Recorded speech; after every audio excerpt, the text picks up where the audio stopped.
Hello everybody, my name is Mallory Jane. Welcome back to my channel. Today I'm going to be showing you how to make 4 different types of dream catchers. This is a part 1 of a part 2 series because I am making a dream catcher mural. I wanted to record how I'm making the dream catchers. That way you guys could see, and then you'll be able to see how I put the actual mural together. I don't know why I have such a hard time saying that word, but I do.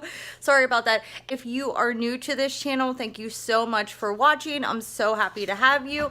And yeah, let's get right into it.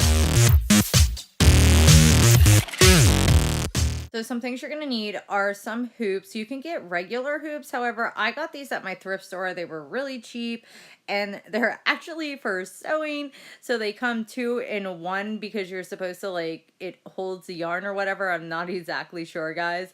However, I figured out I could make 2 for 1. And then you're going to need some yarn or string, whichever you want to use. And then if you have a pen or take a pen, I'm sure you have a pen, I'm sorry, and you wrap it around it. If you're making a really big dream catcher, it just makes it so much more simpler. And then you're also going to need some doilies. Any are fine. You can always cut them or glue them if they're too small. Mine end up being too big, so I ended up needing to use a glue gun and a pair of scissors. Okay, and then you're gonna need 10 to 15 pieces of string. I did about 1 inch long, and then you're gonna take your hoop and set it on top of that just to see exactly where you want to place it. Like I said, you can always cut the ends or glue them up if you end up having extra like I did. And then you're just going to start with the yarn and you're going to start tying the pieces on. You want to make sure this is on really tight. So I try to get every single corner. I think the more holes that you actually tie to the hoop, the better it will look. And then you're just going to snip those ends off. I'm sorry, my camera keeps doing this. I'm not sure why. And then you're just going to take your glue gun and then glue those pieces that are sticking up on there. Or you can also cut them off. Just be careful because you don't want the whole piece to fall apart. That's it, you're done. These ones are super simple. I feel like that's why they're so in right now, because they're just easy and fast to do. And then you're going to take your next hoop and your yarn, and you're going to want to make sure you tie this really tight because this is holding your whole base together, and if it's not tight it will fall apart. Just make sure you cut off as much string as you think you're going to need, or a little bit more is usually better. I always start at this angle. You can actually start at any angle you're comfortable with because it's going to come out the same way. So this part, I feel like it's easier just to watch what I'm doing, but so I went under with the string and then up over, and then I just pull the knot through. And now I'm going to show you a couple more times instead of just once because I'm so bad at explaining. I'm so sorry, but I feel like I got this really, really well on video for you to see. And then after each one, you want to tug on the knot a little bit because you want to be pulling it tight. And then make sure you're also spacing these out so that this is going to come out as even as possible. I am not a professional dream catcher maker. As you can see, I just started doing this in December. However, mine have come out pretty well, and I really wanted to show you guys how to do this if you didn't know how to. I really want to do this part 1 because I think this mural is going to turn out so gorgeous, and I am so excited for it. And now here I'm just pulling up and over. So I'm going from underneath and then I'm pulling up.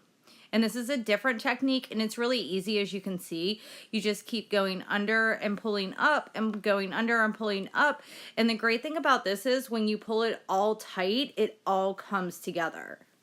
And then with each new row you make, that's the one you want to keep pulling up through. And then once you're done, you can see I'm just going to cut a really long knot because it's easier for me to tie the knot.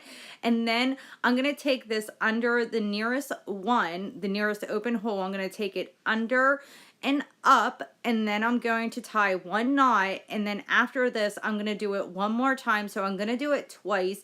And because I have my glue gun on, you're going to see here in a minute after I get this tied. So you want to cut the end off first. I'm sorry. So you're going to cut the end of the rope off first. And then because I have the glue gun out, I am going to put just a little bit of glue on there just to secure it. But it's really not necessary, I promise.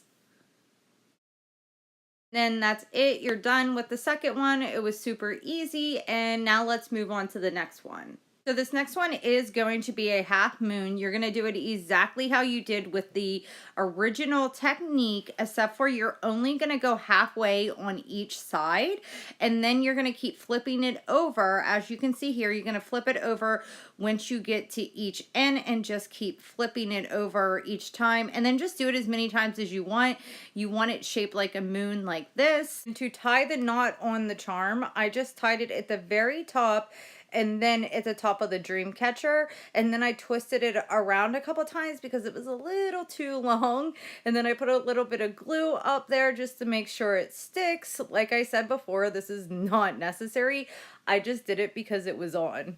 And then that's it. They're all done. I'm probably going to end up making between like 13 to 16 of these. I'm not sure how many I'm going to need. Here I'm just showing you a couple that I put other charms on and crystals. They turned out really cute.